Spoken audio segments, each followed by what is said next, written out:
Welcome to our channel. నా పేరు భారతి. మన ముందున్నారు ప్రవీణ్ శర్మ గారు. ఏ హోమం చేస్తే ఎలాంటి ఫలితాలు ఉంటాయో ప్రవీణ్ శర్మ గారిని అడిగి తెలుసుకుందాం. నమస్కారం గురుగారు.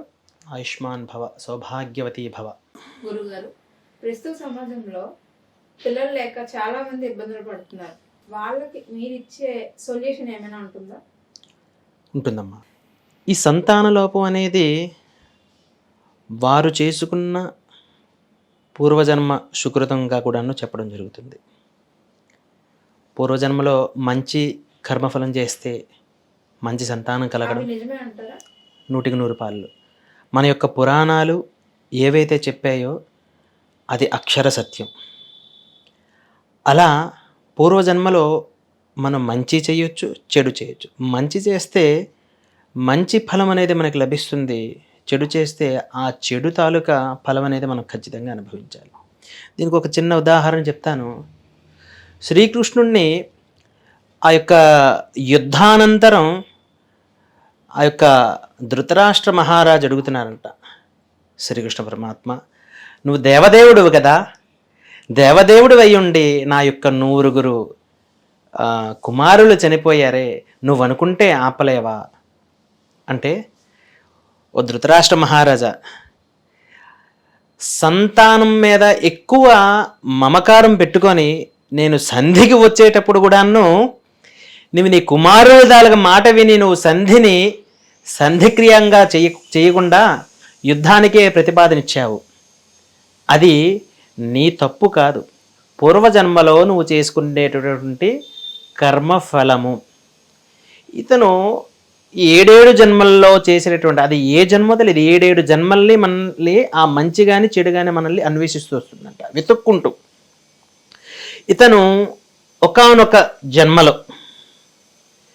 ఒక చెట్టు మీద ఒక పక్షి గూడు పెట్టుకొని 100 గుడ్లు, ఒకటి కూడా 2 కూడా కాదు, 100 గుడ్లు పెట్టుకొని ఉన్నాయి. ఆ 100 గుడ్లు పెట్టుకొని అది వలసకెళ్తూ వస్తూ ఉంటుంది కదా. ఈ యొక్క రాజు పక్షిని చంపాలి అనే ఉద్దేశంలోని బాణాన్ని సంధించడం ఏదో చేశాడు. ఆ యొక్క గుడ్లు కింద పడి విచ్ఛిన్నమైపోయి, గుడ్డు కింద పడితే పగిలిపోతుంది కదా, అలా విచ్ఛిన్నమైపోయింది. ఆ తర్వాత ఆ యొక్క పక్షి వచ్చి చాలా రోధించింది. ఆ పక్షి కంటి నుంచి జారి విడిచినటువంటి ఆ యొక్క శోకం ఏదైతే ఏమిటంటారు నీరున్నాయో, కంటి నీరున్నాయో, అది ఈయనకి అభిశాపంగా మారింది. ఆ యొక్క ఫలమే నీవు ఇప్పుడు అనుభవిస్తున్నావు రాజా అని చెప్తే, స్వామి 7 జన్మలు అన్నారు, నేను ఎప్పుడో మొదటి జన్మలోనో 2వ జన్మలో చేశాను, అదే 3వ జన్మలోనో 4వ జన్మలో చేయొచ్చు కదా, ఈ జన్మలో నాకు ఈ పుత్ర శోకం ఏమిటి? ఓ ధృతరాష్ట్ర మహారాజా, ఈ 7 జన్మల్లో కూడాను నీకు 100 సంతాన యోగం లేదు. ఈ యుగంలోని ఈ ప్రస్తుత జన్మలో నీకు గాంధారీదేవి గర్భం దాల్చి 9 మాసాలు అయిన తర్వాత కూడాను ఆ యొక్క సంతానం కలగక ఆ యొక్క గర్భంలోనే ఏదైతే పిండం ఉందో ఆ పిండము 100 భాగాలుగా విభజించబడింది. 9 కుమారులు నీకు ఈ జన్మలో నీకు రాసి పెట్టాడు ఆ యొక్క పరమాత్మ. నీవు ఆ యొక్క కర్మఫలం అనుభవించాలి గనక నీకు 9 కుమారులు జనించారు. వారు అధర్మంగా నడుచుకున్నారు, వారిని నువ్వు అనుసరించావు కనుక ఆ కర్మఫలం ఇలా అనుభవించాలి. అది సాక్షాత్ కృష్ణ పరమాత్మ ధృతరాష్ట్రుడితో చెప్పినటువంటి సంభాషణ. ఇది మనకి భాగవతంలో ఉంటుంది.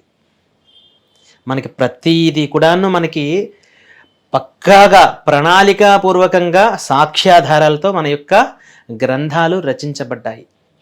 ప్రస్తుతం, పూర్వము, భవిష్యత్తు అనేది ఖచ్చితంగా లిఖించబడ్డాది. అలా ఈ సంతానం విషయానికి వస్తే చాలామంది సంతానం లేక ఇబ్బంది పడుతున్నారు. అయితే వారి యొక్క జాతక చక్రంలోని చతుర్థ పంచమ భాగాల్లోని సంతానం కోసం చెప్పబడింది.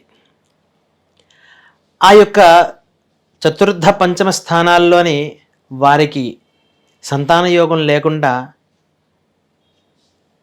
ఆ భాగాల్లో ఉంది అనుకోండి, వారికి సంతానం కలగదు. పంచమ స్థానం అనేది ఖచ్చితంగా చెప్పాలి అంటే సంతానము, పుత్రుడు కానీ పుత్రిక కానీ అక్కడ చెప్పబడింది. అలా వారికి ఆ పంచమ స్థానం అనేది దోషకారకంగా ఉండి ఆ పంచమ స్థానం నుండి రాహువు కానీ కేతువు కానీ వస్తే వారి యొక్క దృష్టి వేరొకరి మీద అంటే శుభగ్రహాల మీద గట్ట పడితే లేదా వారితో పాటు పాపగ్రహాల కూటమిలో ఉంటే పిండం అనేది విచ్ఛిన్నం అవుతుంది. అలా కాకుండా వారి యొక్క జాతక చక్రంలో 1 నుంచి 7 చూసుకుంటే రాహు కేతువులు మధ్య మిగిలిన గ్రహాలు ఉన్నా సరే వారికి కాలసర్పదోషంగా చెప్పబడుతుంది.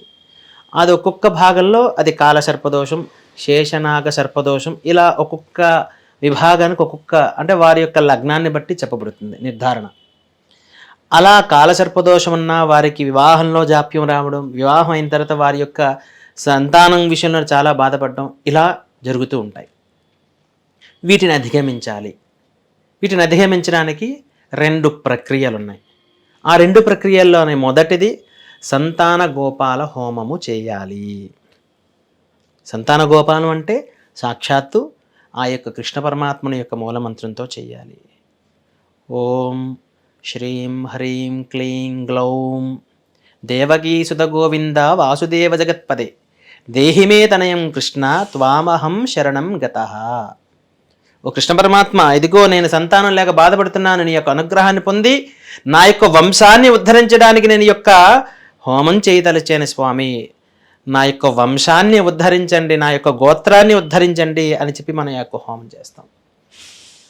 మరి వీరికి జాతక చక్రంలోని సర్పదోషం ఉన్నా, రాహుకేతు దోషం ఉన్నా ఆ యొక్క పిండం విచ్ఛిన్నం అవుతుంది గనక సుబ్రహ్మణ్య స్వామి ఆ యొక్క సర్పాలకి అధిష్టాన దేవత గనక సుబ్రహ్మణ్య స్వామి షఢావరణార్చన చేసుకోవాలి.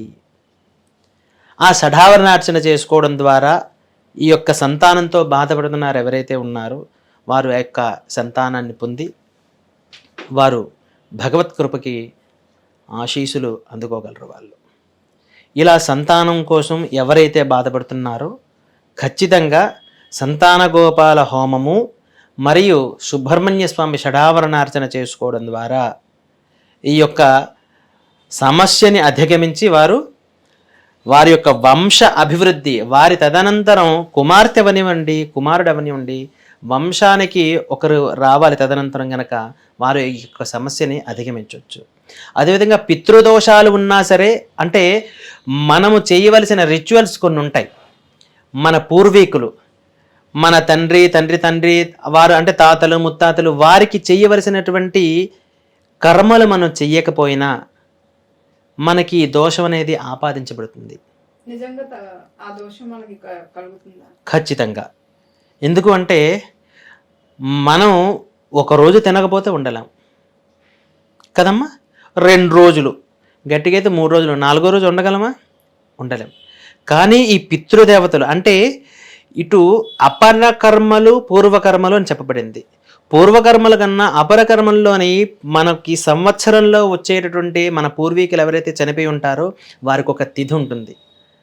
ఆ తిథి నాడు వారు ఖచ్చితంగా వచ్చి ఆసనంలో కూర్చుంటారు. వసురూపం రుద్రరూపం అని చెప్పి వారు వచ్చి కూర్చుంటారు. కూర్చొని మనం పెట్టేటువంటి పిండ ప్రదానం చేసి తిలతర్పణం అర్ఘ్య ప్రదానాలు చేయడం ద్వారా వారు దాన్ని ఆహారంగా స్వీకరించి ఈ 365 రోజులు కూడా ఆ యొక్క ఆహారాన్ని భుజిస్తారు వాళ్ళు. అందుకే పిండ ప్రదానం చేస్తాం.